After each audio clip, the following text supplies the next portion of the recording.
You've spent 20 minutes playing peekaboo, 20 minutes of hiding your face, revealing it, watching your baby's eyes go wide with anticipation. And then it happens, that first real laugh, not a burp that sounded funny, not a random gurgle, an actual belly laugh that erupts from somewhere deep inside their tiny body. Most parents cry when they hear it. Some film it and watch the video 50 times in a row. But here's what almost no one realizes. That laugh isn't random joy. It's not just happiness escaping. It's one of the most sophisticated cognitive events happening anywhere in the animal kingdom. And it's telling you something specific about what's being built inside your baby's brain right now. Let me tell you what researchers discovered when they started actually studying when and why babies laugh for the first time. Because the answer rewrites everything most people assume about infant development. The standard explanation you'll hear is that babies laugh when they're happy. Simple as that. Something feels good, they laugh. But developmental neuroscientists at multiple universities have spent the last 15 years mapping exactly what triggers laughter in infants between 3 and 6 months old. What they found stops most people cold. Babies don't laugh at pleasant things. They laugh at violations. Researchers ran an experiment where parents were instructed to make their babies laugh using any method that worked. The parents tried everything. Smiling at the baby, tickling, making pleasant cooing sounds, showing colourful toys. Some of it got smiles. Almost none of it produced actual laughter. You know what worked? Absurdity. Parents who did something bizarre, something that violated the baby's expectations about how the world operates, got laughs almost every single time. Putting a cloth in their mouth, like they're eating it. Balancing a book on their head, making their baby's arms flap around like a bird. The weirder and more incongruous the action, the harder the baby laughed. Think about what that means for a second. A 4-month-old baby has only been conscious and processing reality for about 16 weeks. They barely understand that objects exist when you're not looking at them. And yet, they've already built an internal model of the world, detailed enough that when you violate it in a safe, playful way, they recognize the violation and find it hilarious. That laugh is your baby telling you something extraordinary. My predictions about reality just updated. I expected one thing, you did another, and I'm not scared because you're smiling. This is fascinating. Here's where it gets genuinely strange. The most universal trigger for baby laughter across every culture ever studied isn't tickling. It isn't funny faces. It's peekaboo.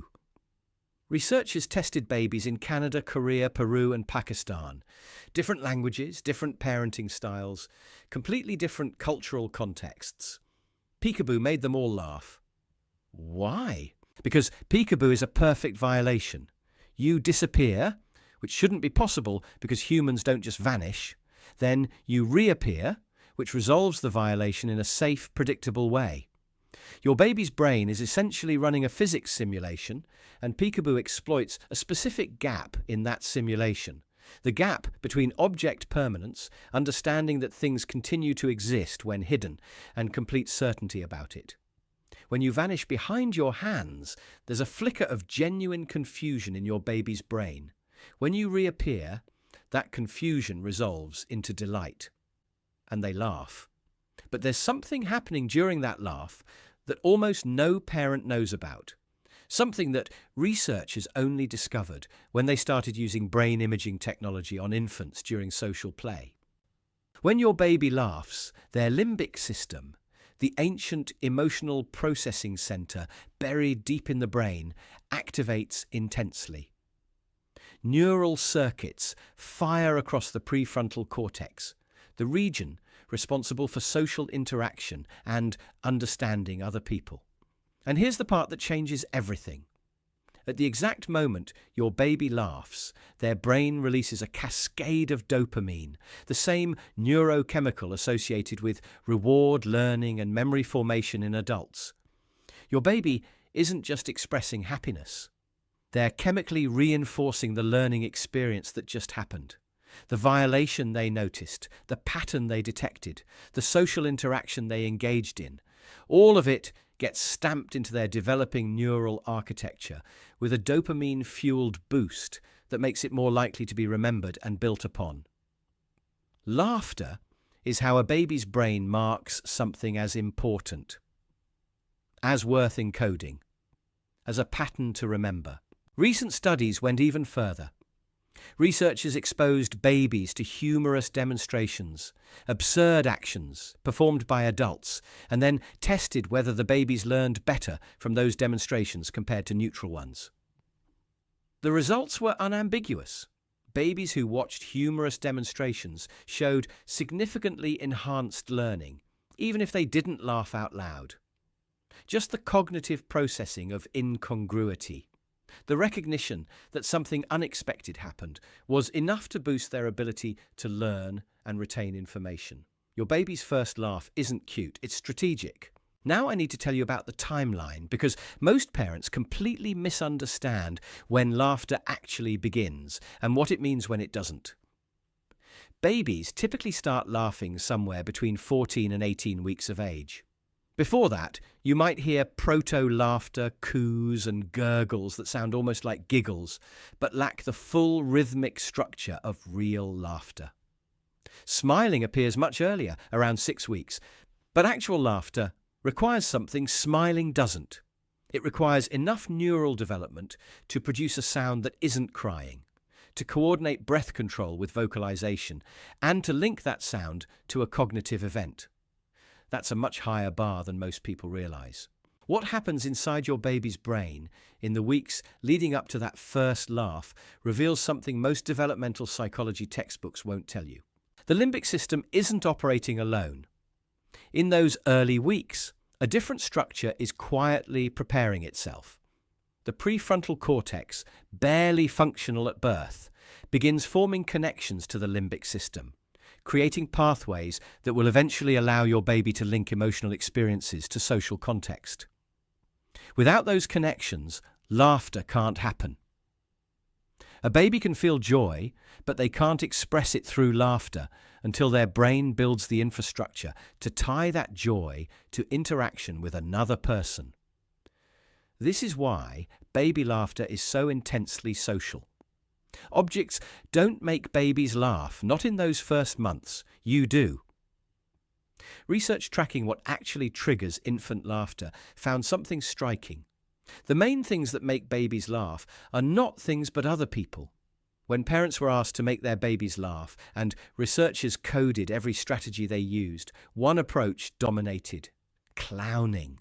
Not toys, not sounds, not visual stimulation. Parents making bizarre faces, producing absurd noises, manipulating their baby's limbs to flap wildly. By 6 months, clowning was the most effective strategy, triggering laughter far more reliably than anything else. Here's what that means.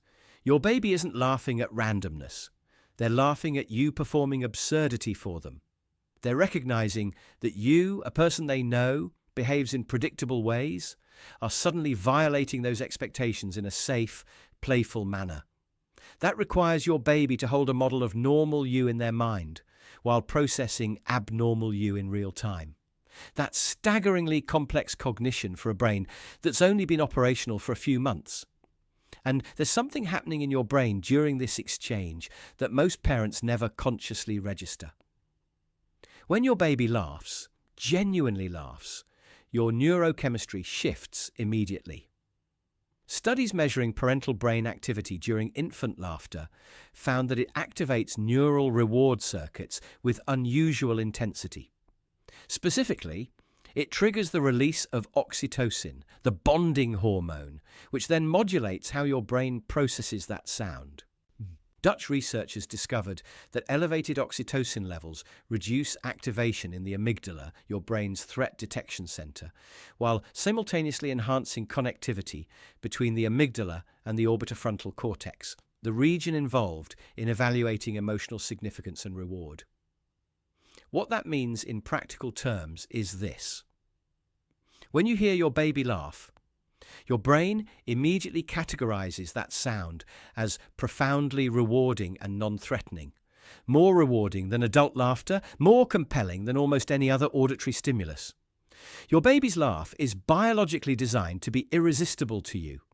It's hard to fake, like crying. It's contagious, like yawning. And it creates a feedback loop that neither of you can resist. Your baby laughs, your brain floods with oxytocin, you feel instant happiness and connection.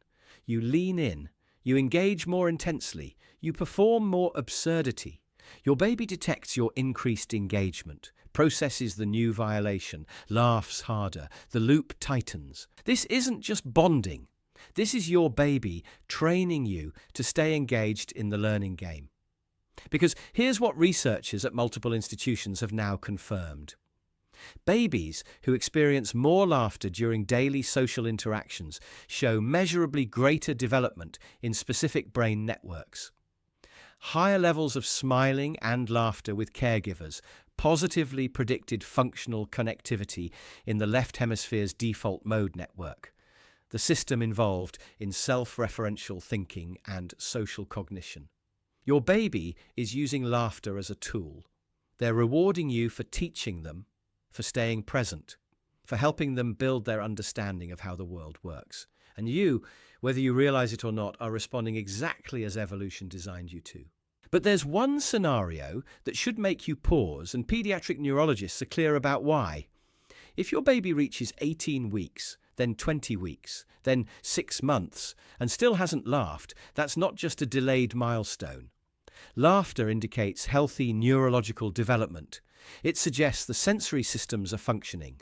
The motor systems can coordinate breath and vocalization, and crucially, the social processing systems are coming online.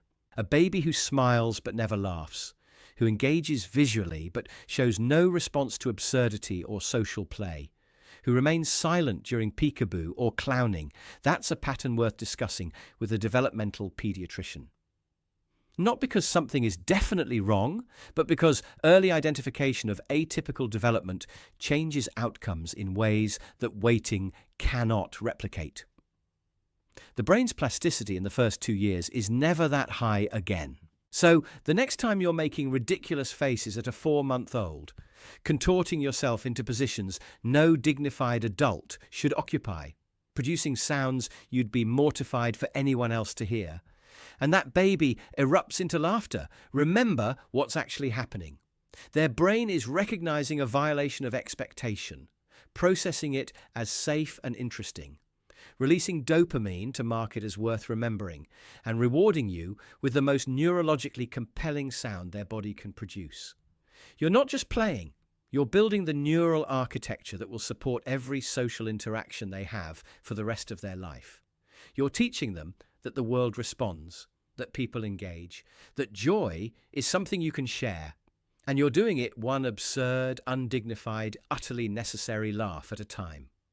Every laugh your baby produces in those early months is a window into one of nature's most elegant systems. A system where learning looks like play, where cognitive development sounds like joy, and where the most important neural construction project of their entire life happens through interactions so simple you might mistake them for nothing at all. That first laugh you're waiting for, or the one you heard last week that made you grab your phone to record it, isn't marking a moment. It's marking a threshold. The point where your baby's brain has built enough infrastructure to recognize patterns, predict outcomes, detect violations, and broadcast their discoveries back to you in the only language that predates words. If you've experienced that first laugh, you know exactly why parents cry when they hear it. And if you're still waiting, you now know what you're actually waiting for, not just a sound, not just a milestone. Evidence that inside that small, still-forming mind, something extraordinary is coming online. The ability to learn through joy, the capacity to connect through shared absurdity, the beginning of a conversation that will last the rest of their life. Your baby's laugh is their first gift back to you, and now you know exactly what it means.